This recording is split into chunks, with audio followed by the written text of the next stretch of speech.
Okay, thanks a lot, Charlotte. That was a great segue into what I'm going to talk about. So I'm Andy Jarvis. I work for the CCAFS program on issues around climate-smart agriculture and the kind of practices and technologies that are needed to adapt to the climate challenges. So I'm going to talk a little bit about the kind of the transition from what are these genetic resources, what's their relevance then in the climate problem, and what different initiatives are doing in terms of the breeding side of things. So I don't have a nice flower, I'm afraid. I didn't get that memo to do that.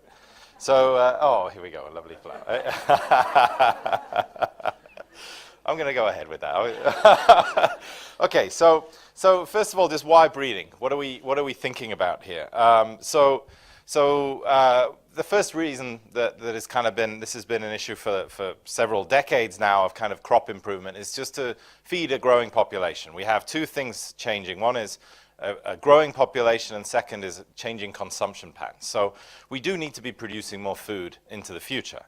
And all of that within a context of climate change. And so this is IPCC data, and it's showing pretty much any crop that you look at, you see moving forwards to 2050, a trend with increases in temperature of reduced yields. And so climate generally is, many crops are at their limits in terms of temperatures right now. When temperatures especially go above 30 degrees, you see this drop-off of yield. And so that is happening for a number of crops, and especially in tropical regions where you're already at these high temperatures. So you're seeing here in wheat and maize pretty significant reductions with a 4-degree world as in the context of this discussion. So big challenges going forward. We've done analysis of kind of asking the question, well, when do these impacts start happening? It's gradual, but are there kind of, is it non-linear? Are there thresholds where we suddenly see major drop-offs? And so the question we started with is, well, when are these impacts going to really be felt? And so we went across a whole bunch of staple crops of Africa, for example, here looking at the date at which you see these crops becoming non-viable in these regions.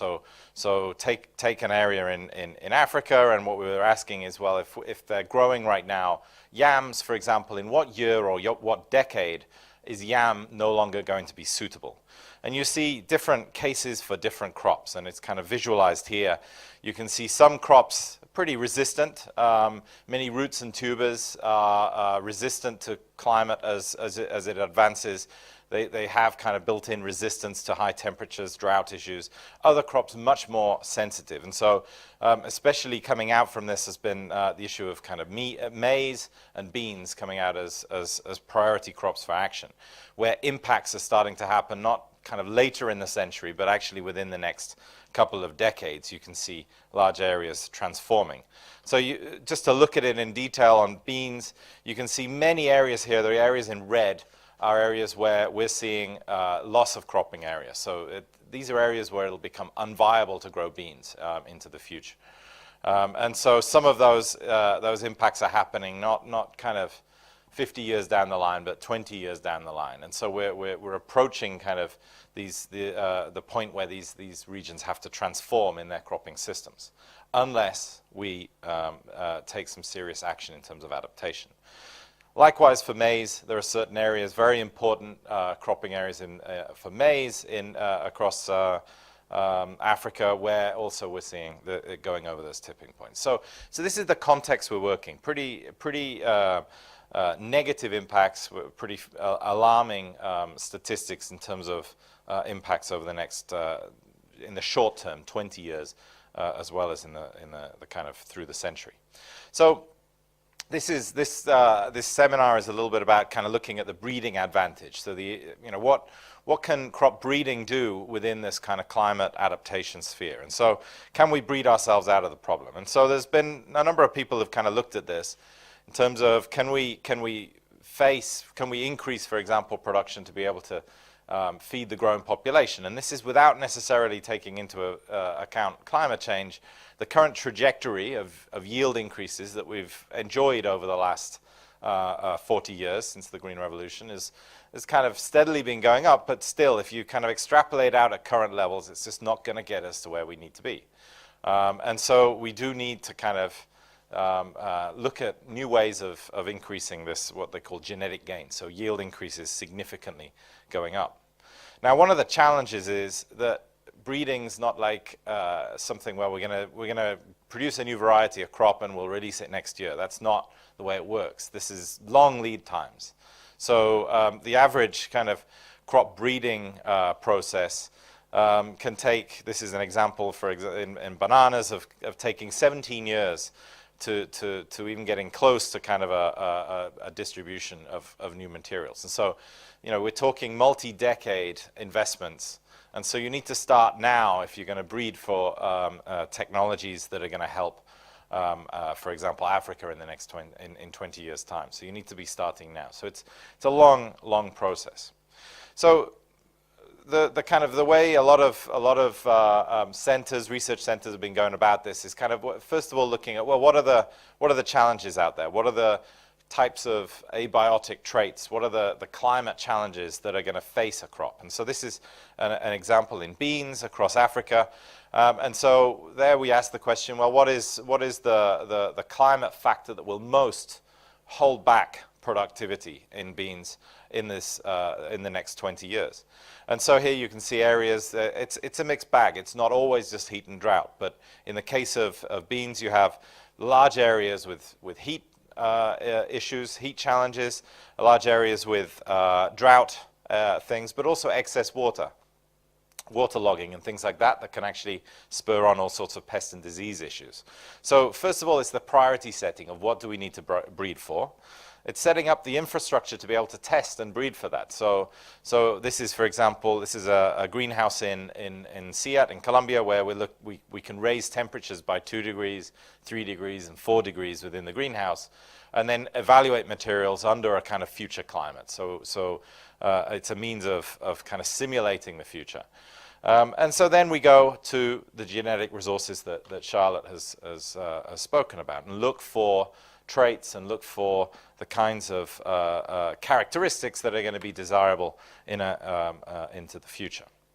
So this is then kind of just an example of this is again sticking with the bean example. You have the primary kind of gene pool, which is the Phaseolus vulgaris. That's the crop, the species that is cropped to common bean across the world. And that really comes from a subhumid to dry kind of ecosystem. But then within that crop gene pool, you have a range of conditions where you might find materials, but also you have kind of wild relatives, and so you have secondary gene pool, which is, there's a number of species there that generally come from the humid and subhumid areas, and often you find there characteristics with pest disease resistance, vigorous rooting that can be useful, also as a drought adaptation option. And then you can go into the tertiary gene pool where you see these other species that where we're identifying a lot of the heat and the drought resistance. So you go looking for these characteristics and integrating them into your crop. So just a few examples of some of the success stories. One is the El Nino bean. We call it the El Nino bean. This was you're not just kind of breeding for a kind of future average climate of increased temperature, but also looking at climate variability. So El Nino hits many parts of the world. In Colombia, it hits El Nino means drought and heat. And so we did a whole process kind of selecting from these materials and identified a bean that during an El Nino event is going to be much more adapted to conditions. And so this was really just selection, but it was pulled from one of the species that is in that tertiary gene pool across with one of those species. Drought-tolerant maize, and so this has been a kind of for CIMMYT, a kind of flagship project program over the last 10, 15 years. And so they're having already massive impacts across Africa in terms of adoption of drought-tolerant maize. And this is really kind of pushing the boundary of what maize can tolerate. And also they've been looking now moving into heat-tolerant maize as well. And so this combination of these has great potential into the future for adaptation.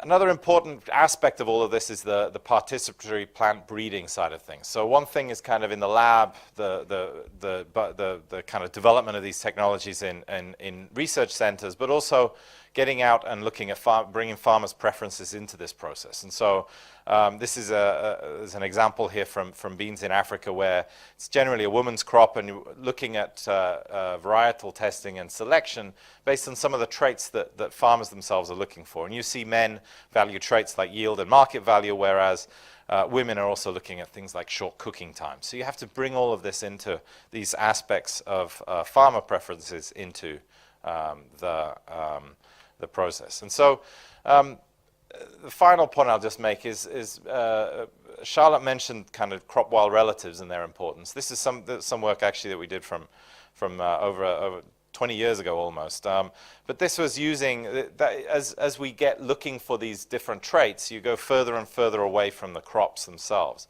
looking at their wild relatives for these traits. And this is an example of, in peanuts, where there was a new variety developed, and it was really the crossing of 3 wild relatives into the crop gene pool. And actually one of the challenges of this is the wild relatives themselves are not well collected, and they're also threatened themselves by climate change. And so of those 3 wild relatives, there's actually one of those is kind of confirmed extinct in the wild. And so this is also a big challenge, is getting those wild relatives into gene banks.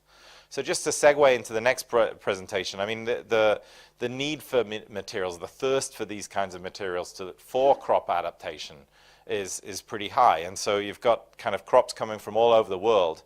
And as Charlotte mentioned, this interdependent world where you know, we've got a globalized kind of food system, cropping systems. And so we need an enabling environment on the policy side of things for these materials to be available and usable in breeding programs. So at that, I'll end and hand over to Thomas. Thanks a lot.